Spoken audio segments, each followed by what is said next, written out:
అందరూ సేంద్రీయ వ్యవసాయం అంటున్నారా? అంటే ఏంది సుబ్బయ్య? ఎవరికి చెప్పనంటే చెప్తా. చెప్పండిలే, చెప్పు. Organic farming.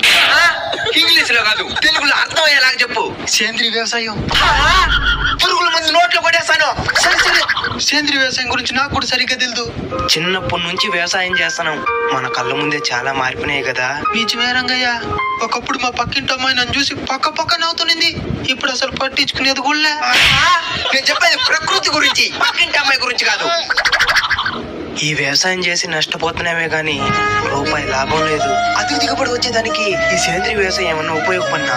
తప్పకుండా ఉపయోగపడుతుంది. అసలు ఈ సేంద్రీయ వ్యవసాయం అంటే ఏంటి? ఎలాంటి కెమికల్స్ వాడకుండా ఆవు మూత్రం, పేడ వంటి సహజమైన వాటితో పంట పండించడాన్ని ఆర్గానిక్ ఫార్మింగ్ అంటారు. ఓహో, కెమికల్ మందులు వాడడం వల్ల నేల సారవంతాన్ని కోల్పోతది, పంట కలుషితమైపోతది. ఆ పంట తిన్న ప్రజలు అనేక రకాల వ్యాధులకు గురవుతున్నారు. ఈ సమస్యలన్నీ